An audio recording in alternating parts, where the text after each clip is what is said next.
এখন শোনেন, শিরকে আকবার কি কি আমাদের জানা দরকার আছে না নাই? জেনে আমরা এগুলো ছেড়ে দিব, কখনো করব না। 1 নম্বর, আল্লাহ ছাড়া অন্য কারো নিকটে দোয়া করা, এটা হলো শিরকে আকবার। তাহলে দোয়া করব কার কাছে? আল্লাহ ছাড়া অন্য কারো কাছে দোয়া করা যাবে না। আল্লাহ ছাড়া অন্য কারো কাছে দোয়া করা, ফরিয়াদ করা, এগুলো হলো শিরকে আকবার। কারণ দোয়া প্রার্থনা কবুল আল্লাহ ছাড়া আর কেউ করতে পারে না। আমাদের দেশের অনেক মানুষ আছে না, কবরে মাজারে গিয়ে দোয়া করে, করে না কি করে না? এমনকি সরাসরি কবর ওই যে শোয়া আছে পিসাবের কাছেও চায়।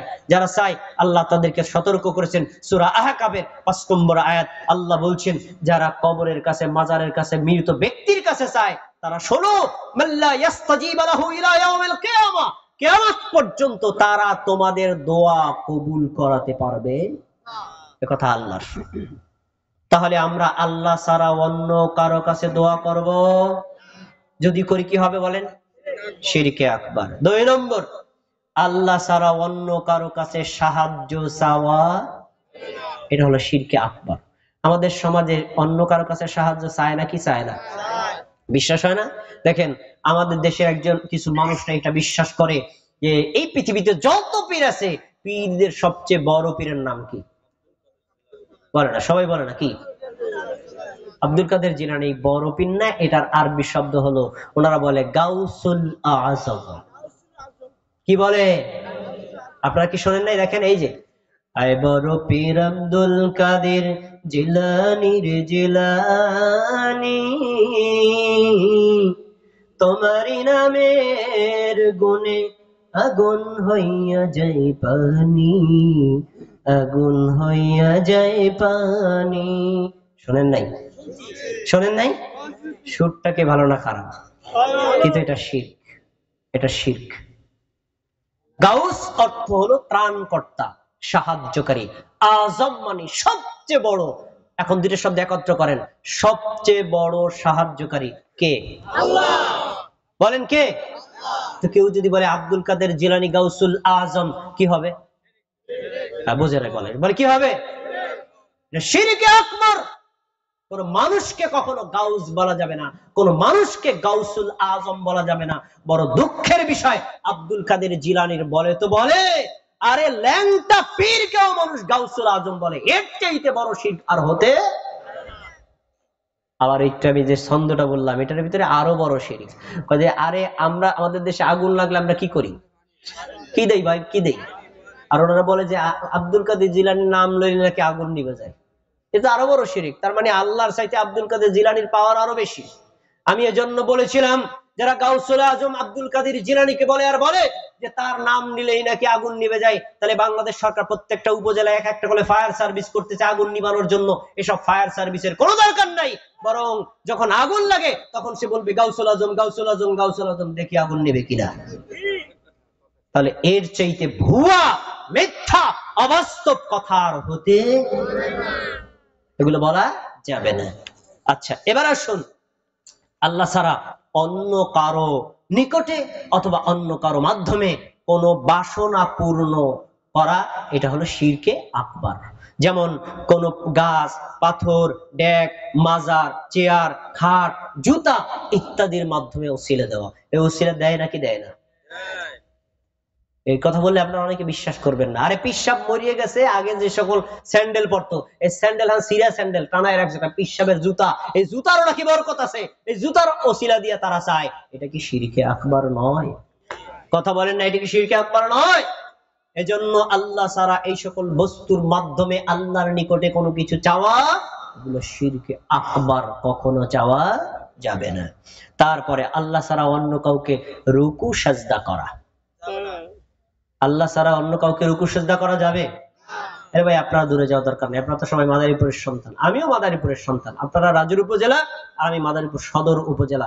রাজৈর উপজেলায় এমন দরবার আছে যেখানে মানুষ পুরো কবরকে সিজদা করে, আছে না নেই? আমি নাম বলবো না, কাউকে কষ্ট দেওয়া আমার উদ্দেশ্য নয়। তুমি জানো আল্লাহ কোরআনে কি বলছেন? দেখো সূরাতুল ফুসসিলাত 37 নম্বর আয়াত আল্লাহ বলেন, লা তাসজুদু লিশ-শামসি ওয়ালা লিল-কমারি, তোমরা চন্দ্রকে সিজদা করবে না, সূর্যকে সিজদা করবে না। ওয়াসজুদু লিল্লাহিল্লাযী খালাকাহুন্না, বরং ওই চন্দ্রকে, ওই সূর্যকে যিনি সৃষ্টি করেছেন তোমরা তাকে সিজদা করো। বলেন তো সূর্যকে সৃষ্টি করেছেন কে? আল্লাহ। চাঁদকে সৃষ্টি করেছেন কে? তাহলে সিজদা পাবেন কে? আল্লাহ ছাড়া যদি এখন কবরকে সিজদা করা হয় তাহলে কি এটা শিরক হবে না? এরকম শিরক করা মুমিন মুসলমান আছে না নাই? শোনো আমাদের নবীর হাদিস, আরেকটা শোনো, সুনানে আবু দাউদ 2142 নম্বর হাদিস। রাসূলুল্লাহ সাল্লাল্লাহু আলাইহি সাল্লামের নিকটে এসে দেখলাম বিভিন্ন প্রাণীরা এসে নবীর পায়ে চুমা দেয়, মানে সিজদা করে। তো এমন কি আর অন্যান্য ধর্মে গিয়ে দেখলাম ইহুদি খ্রিস্টানরা তাদের পোপ পাদ্রীকে সিজদা করে। তখন একজন সাহাবী এসে বললেন, আল্লাহর নবী, এই সিজদা পাওয়ার জন্য তো আপনি বেশি যোগ্য, আমরা আপনাকে সিজদা করব। তখন আমাদের নবী বললেন, সাবধান সাবধান, কখনো তোমরা আমাকে সিজদা করবে না। কেন জানো? সিজদা যদি আল্লাহ ছাড়া অন্য কাউকে দেওয়া জায়েজ হতো, আমি বলতাম পৃথিবীতে যত নারীরা আছে সবাই যেন তাদের স্বামীকে সিজদা করে। তার মানে আল্লাহ অন্য কারো জন্য সিজদা করা বৈধ। তাহলে রুকু করবো কারে? সিজদা করবো কারে? আল্লাহ ছাড়া কবর, মাজার, ডেক, স্থান, বস্তু কোন জায়গাতে যদি সিজদা করা হয় এটা হলো শিরকে আকবার। এটা করলে মুমিনের কখনো ঈমান থাকতে পারে না। আচ্ছা, আমি আলোচনা সংক্ষেপ করে দিচ্ছি, অনেক কথাই বাকি রয়ে গেছে। আচ্ছা, এরপরে আসুন, যেমন শাফাআতের শিরক। কিয়ামতের দিন আমাদের নবী মুহাম্মদ সাল্লাল্লাহু আলাইহি ওয়াসাল্লাম মানুষের জন্য সুপারিশ করবেন এবং বিভিন্ন আল্লাহর ওলিগণ, ইমানদারগণ সুপারিশ করবেন, সাহাবীগণ সুপারিশ করবেন, এটা সত্য, ফেরেশতারাও সুপারিশ করবেন।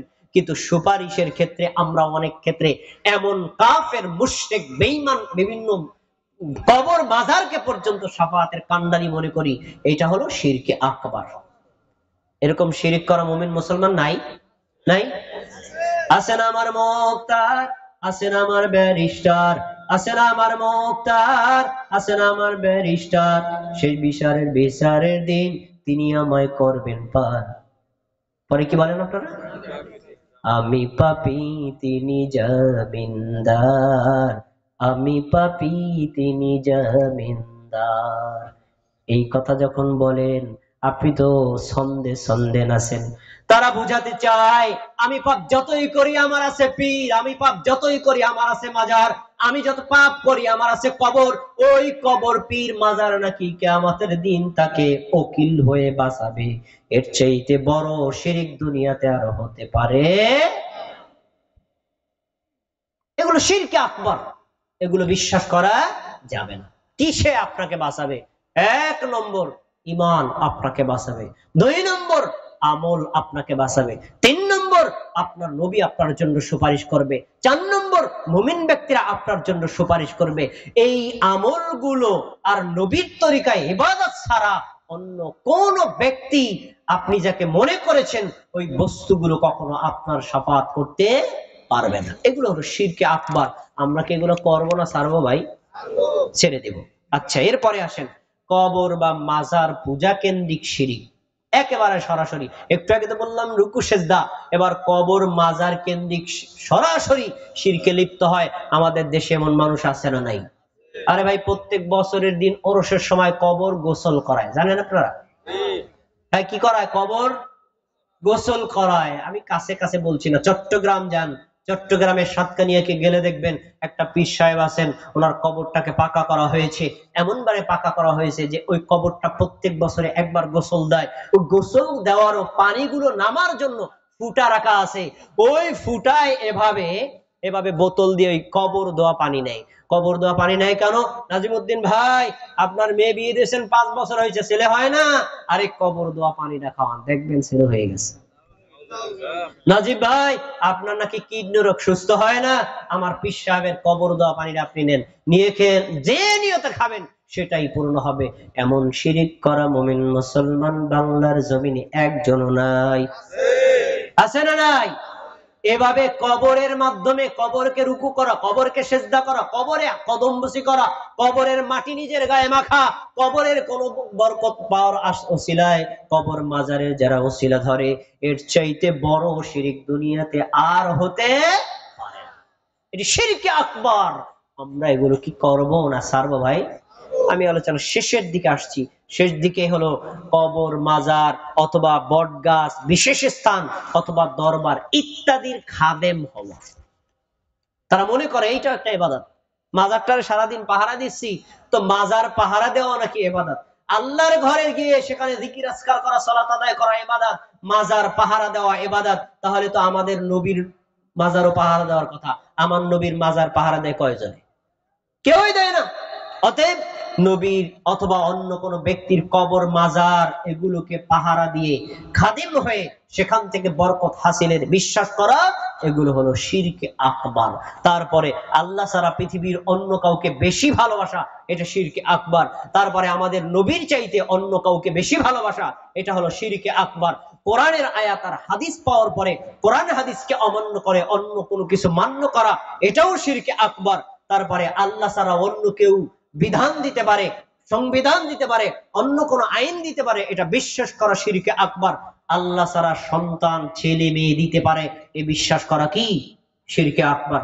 আমাদের সমাজে দেখবেন কিছু কিছু পীরের দরবার আছে, বট গাছ যাই দেখবেন বট গাছটা ময়রা একটা পাতাও নাই, কিন্তু এই বট গাছের ডালে ডালে লাল সুতা, হলুদ সুতা এমন ভাবে পেঁচাইছে, ওই হলুদ সুতা সব একখানে করলে প্রায় 1 মণ ওজন হবে। আপনারা কেউ এরকম দেখেন নাই? আর কেন পেঁচাইছে জানেন? পেঁচানোর কারণ হলো, ওই যে আমার মেয়ে বিয়ে দিছি 10 বছর পর্যন্ত সন্তান হয়েছে 5টা, সবই মাইয়া, একটা ছেলে হয় না। মাইয়াটার কইলে মাজারের ওই বট গাছে যাইয়া একটা লাল সুতা নিয়ত করে বেঁধে আন, তাহলেই তোর ছেলে হবে। তাহলে বোঝা যায় বট গাছ তোমাকে ছেলে দিতে পারে, বট গাছ তোমাকে মেয়ে দিতে পারে। কোরআনের আয়াত শোনো, আল্লাহ বলছেন ইয়াহাবু লিমান ইয়াশাউ ইনাসাউ ওয়া ইয়াহাবু লিমান ইয়াশাউ যুকুরা। আল্লাহ যাকে ইচ্ছা ছেলে দেন, যাকে ইচ্ছা মেয়ে দেন, যাকে ইচ্ছা ছেলে মেয়ে দুটো দেন, যাকে ইচ্ছা বন্ধ করেন। অতএব ছেলে দেওয়ার মালিক কে?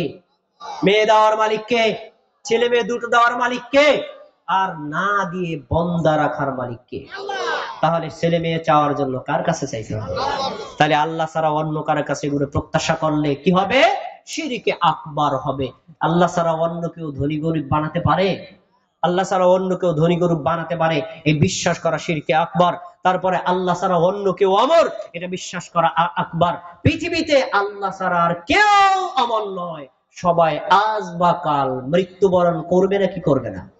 যারা মরেছে তারা তো মরেছেই, ভবিষ্যতে যারা আছে কেউ বাকি থাকবে না, সবাই মারা যাবে। এভাবে পৃথিবী পরিচালনায় গাউস, কুতুব, আবদাল এগুলো রয়েছে, এগুলো বিশ্বাস করা শিরকে আকবার।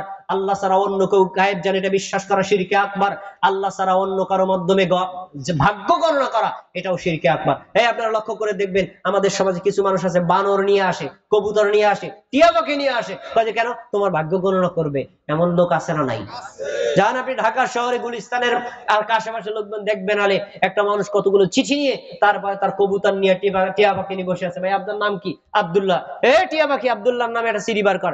সিডি বার করছে, সিডিতে লেখা আছে আব্দুল্লাহ জীবনে 4টা বিয়ে করবে। আব্দুল্লাহ তো খুশিতে বাকুম বাকুম, ওরে আল্লাহ ওই জীবনে 4টা বিয়ে করবো। তাহলে বোঝা যায় টিয়া পাখি এই গায়েবের খবর জানে, তুমি বিয়ে কয়টা করবা না করবা এই খবর জানে কে? আল্লাহ ছাড়া অন্য কারো মাধ্যমে ভাগ্য গণনা করা আর ভাগ্য গণনায় বিশ্বাস করা শিরিক।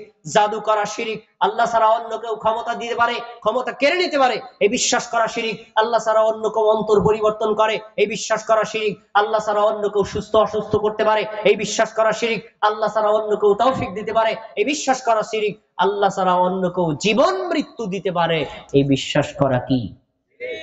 আজকে আমরা সংক্ষিপ্ত পরিসরে যে শিরকের তালিকা জানলাম, আমরা কি এই শিরিক গুলো করবো না ছাড়বো ভাই? আলহামদুলিল্লাহ। নাজিমউদ্দিন ভাই, আমি এমন কড়া কড়া কথা বলেছি, আমার একটা ধারণা ছিল যে আমার কথা শুনবে তো দূরের কথা, নাকি লাইকা চলে যায় গিয়া। আলহামদুলিল্লাহ, সবাই মনোযোগ দিয়ে শুনেছেন। আপনারা একটা মানুষ যদি আমার এই তাওহীদ এবং শিরকের কথা গ্রহণ করেন, আজকের আলোচনা সফল ইনশাআল্লাহ। আমরা তাওহীদকে অটল ভাবে ধারণ করব, শিরককে বর্জন করব।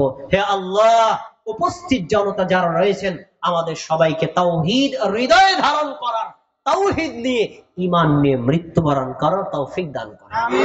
আর আমরা যেন শিরকে আকবার, শিরকে আসগার, শিরকে খফি এই ভয়ঙ্কর পাপ থেকে নিজেকে বিরত রাখতে পারি, সেই তৌফিক আমাদেরকে দান করুন। আমিন। আমি আলোচনা শেষের দিকে যাচ্ছি। আলোচনার শেষের দিকে আমি সবার জন্য দোয়া করব। আমরা দোয়ায় শরীক হয়ে তারপরে খাবার নিয়ে যাব ইনশাআল্লাহ। ইনশাআল্লাহ আবার দিবেন না?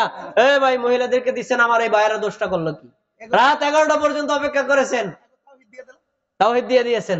আলহামদুলিল্লাহ ভাই, আপনাদের জন্য খাবারের ব্যবস্থা করতে পারেন নাই, কিন্তু কোরআন এবং সুন্নাহর কথা বলেছি ভাই। এটা কি আমার ব্যক্তিগত কোনো আলোচনা করেছি? কোরআন হাদিসের কথাগুলো পেয়েছেন, মুক্তার চাইতে বেশি দামি, এর চাইতে দামি কোন সম্পদ হতে পারে না। আপনারা কষ্ট করে আলোচনা শুনেছেন, এই জন্য আপনাদেরকে ধন্যবাদ জানাই। আল্লাহ রাব্বুল আলামিন আমাদের সবাইকে ইমানের উপর, ইসলামের উপর অটল থাকার তৌফিক দান করুন। হে আল্লাহ, এই মাহফিল যারা আয়োজন করেছেন, উদ্যোগ নিয়েছেন, সাহায্য করেছেন, সহযোগিতা করেছেন, এলাকার আলেম ওলামা, মসজিদের ইমাম এবং খতিব, অন্য এলাকার গণ্যমান্য ব্যক্তিবর্গ, মা বোনেরা, এলাকার যত ভাইয়েরা টাকা দিয়ে, সাহায্য দিয়ে সহযোগিতা করেছেন, আল্লাহ আপনি তাদের সকলের সহযোগিতা কবুল করেন। আল্লাহ এই মাহফিলটাকে আপনি কবুল করেন। আমাদের সবাইকে তাওহীদবাদী হওয়ার তৌফিক দান করেন। সারা বাংলাদেশের প্রত্যেকটা মুমিন মুসলমানকে শিরিক বর্জন করে সবাইকে ঈমানদার হওয়ার তৌফিক দান করেন। আল্লাহ আপনি আমাদের সবাইকে শিরিক থেকে বিরত থাকার তৌফিক দান করেন। আপনি আমাদের নামাজ, রোজা, হজ, যাকাত সকল আমলগুলো কবুল করে নেন। আমরা জীবনে যে সকল গুনাহ করেছি, আমাদের গুনাহগুলো ক্ষমা করে দিন। রব্বুল আলামিন আপনি আমাদের সবাইকে মুমিন মুসলমান হিসেবে কবুল করুন। আমরা যারা অসুস্থ, আমাদের সবাইকে সুস্থতা দান করুন। এই মসজিদে যারা টাকা দিয়ে সাহায্য করেছেন, আল্লাহ এই টাকার ওসিলায় তাদের পিতা মাতা, আত্মীয় স্বজন যারা কবরবাসী রয়েছেন, তাদের সকলের কবরের আযাব মাফ করুন। আমরা যারা কষ্ট করে উপস্থিত হলাম, আমরা যারা অসুস্থ, সবাইকে সুস্থতা দান করুন। আমাদের পরিচিত জন যারা অসুস্থ, তাদেরকে সুস্থতা দান করুন। আমাদের মা বোন ভাই ব্রাদার যারা কবরবাসী রয়েছেন, আল্লাহ তাদের সকলের কবরের আযাব মাফ করুন। আল্লাহ আপনি আমাদের দোয়া এবং দাওয়াকে কবুল করুন। রব্বুল আলামিন আপনি আমাদের মাহফিলকে কবুল করুন। প্রত্যেক বছর এভাবে কোরআন এবং সুন্নাহর কথা বলা, শোনা, আমাদের হৃদয়ে ধারণ করে জীবনের পাথর গ্রহণ করার তৌফিক দান করুন। আমিন। সুবহানাকাল্লাহুম্মা ওয়া বিহামদিকা আশহাদু আল্লা ইলাহা ইল্লা আনতা আস্তাগফিরুকা ওয়া আতুবু ইলাইকা।